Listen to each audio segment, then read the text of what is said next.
Hey, what is going on, guys? Today we are going to be talking about shutter angles, how that impacts your motion blur, but also more importantly is how it impacts your filmmaking when you want to change your shutter angle. But at the beginning, I just want to give a little kind of technical rundown real quick. So if you feel like you already know what shutters are, just skip ahead and you'll get to that section.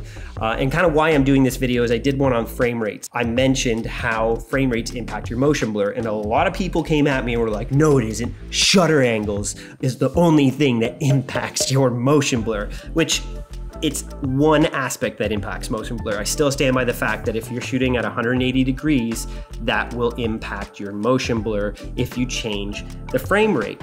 So that's kind of the default idea, that you shoot 180 degrees. But if you're a video game person, you probably love 120 frames, so this whole video won't matter to you. I'm basically gonna be talking about 24 frames. But what is a shutter angle? Well, you see, when the film camera first came out, they had a mechanical shutter in front of the film that would expose the image half of the time. This was a 180 degree shutter. It was a mechanical shutter that would actually spin in front of the film as the film would advance. Now, if they wanted to impact the motion blur or change their exposure, they could adjust their shutter angle. And we'll talk about how this impacts things. So that's where the term angle comes from, because they weren't working on digital cameras, which use fractions, but they were actually using a mechanical shutter that would adjust and have a different angle. That's why we talk about shutter angles. Today on digital cameras, there is no mechanical shutter unless you're using some high-end cinema cameras that still have a global shutter. You're actually using a digital electronic shutter, which is why the camera displays it in a fraction. So today, when I talk about certain angles, I'll put the fraction down below so that you understand what they are. Maybe I'll even put like a little list of shutter angles in the description so you have them as a reference. So the general rule for shutter angles is you want a 1/2 180 degree shutter, and that translates to twice your frame rate. So if you're shooting 24 frames, you want a shutter angle of 1/50th. If you're shooting 60 frames, you want a shutter angle of 120. Now, technically you want 1/48th for 124, but most cameras don't offer that. But you want it to be a 180 degree shutter, and this is because this is the typical motion blur that we're used to seeing. So when do you want to change that? Well, we're gonna talk about that in a sec, but first I just quickly wanna mention today's video sponsor, which is none other than Skillshare. It's an online community where literally millions have gone to take the next step in their creative journey. It's people who are professionals, who are from various industries, all sorts of things, from baking to cooking to CEOs. And there's amazing videos on Skillshare that I've been watching that talk about efficiency and staying on track. Kevin Siskar is the CEO of Finta, and he has a great video on Skillshare about productivity, getting the job done, honoring a schedule, and actually completing a project. And if you're creative, this is very important. You need to be completing things if you want to be moving on to the next project. It's actually giving you tools that apply to many areas in your life. So for a limited time, we have a link for a free trial membership of Skillshare. It's down below in my description and in the comment section. Make sure to check that out.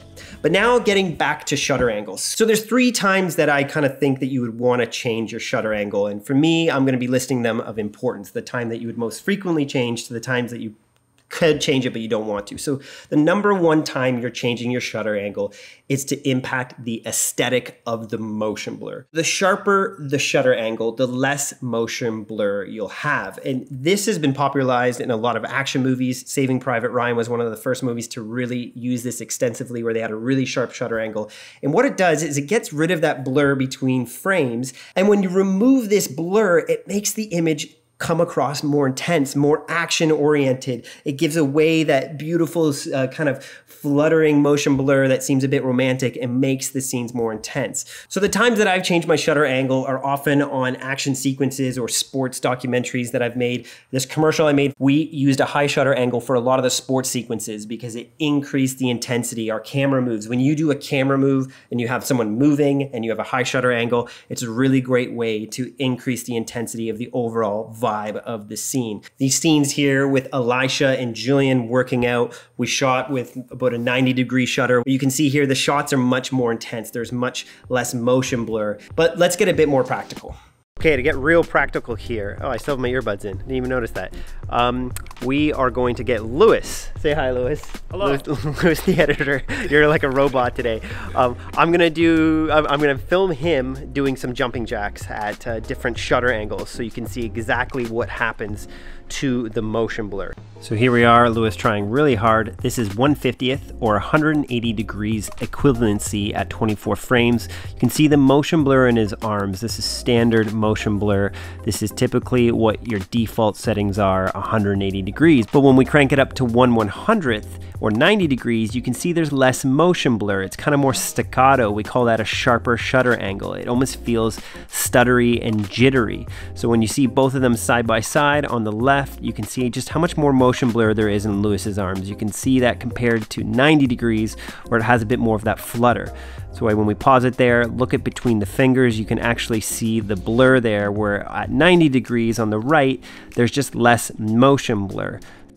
When we go to 1/25th here on the left, you can see there's just so much motion blur. The shutter's open way longer, where on the right at 1/60th, you can see there's barely any motion blur. It's really jittery. It has that kind of staccato, sharp look. And when we pause here at 1/25th a second, at 360 degree shutter approximately, you can just see how much motion blur there is compared to the right. When we have a real sharp shutter, 60 degrees, there's a lot less.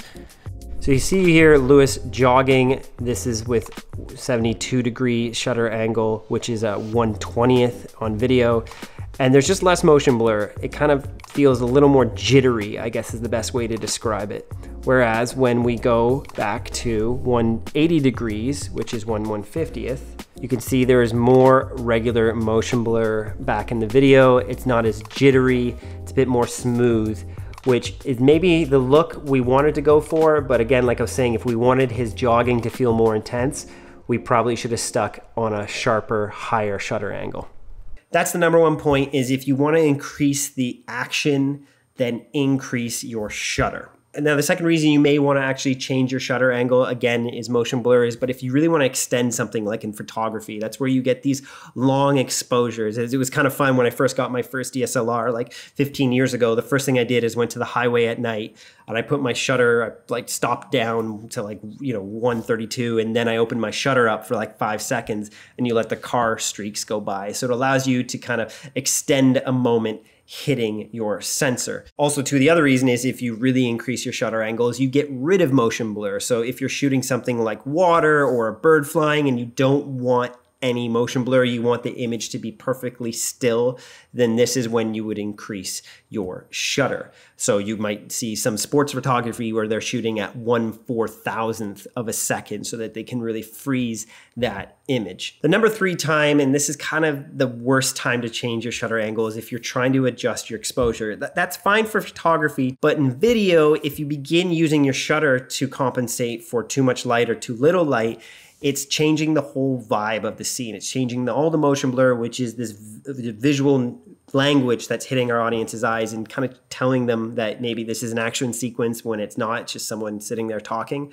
So you want to get an ND filter. Let me pull this one out of its case here. Got my Polar Pro one here. An ND filter helps you manage all the light hitting your sensor so that you can keep your shutter at 180 degrees, and you can also then not have to impact your f-stop. People are always asking me why on my FX9 I also have a matte box on the front if there's already an electronic shutter, and that's because I don't want to change my f-stop or my shutter. I just want to be able to change the amount of light hitting the sensor, because I like, shooting closer to wide open, and I don't want to change my shutter unless it's like a sports sequence like I mentioned. Now, there is times where if you're shooting an interview and you really don't have enough light hitting your sensor, you can go to global, like a wide open. You can do this if someone's not moving a lot, because then you don't notice that weird motion blur, but I recommend staying away from this. The best thing to do is just add more light to your scene, or find a location where you do have more available light coming through a window or something. Using your shutter to compensate for a lack of light or too much light is one of the worst ways to use your shutter. I would recommend getting ND filter before you ever start touching your shutter. So there you go, guys. Just to recap, the number one reason you would ever touch your shutter angle is to change the motion blur, which essentially changes the intensity and the overall look of your scene. The second reason is if you want that really long exposure for photography, or you want to freeze the action for sports or something like that where you don't want any motion blur. But then talking back in video, the last reason you would ever want to touch your shutter in video is for exposure. It's fine in photography for the most part, but in video, I would recommend, like I said, going to ND filters before you ever use your shutter as a way to compensate for light. So if you like today's video, I recommend going over to Epic Light Media. He won't want you to subscribe, but I think you really should subscribe. His videos are informative, and he only uses his hands half the amount of time of most YouTubers. Most of us speak through our hands. We throw them around everywhere, but it's amazing. Epic Light Media, 50% of the time uses his hands, 100% of the time compared to YouTubers, if that makes any sense. So go check out Epic Light Media. See you guys on the next one.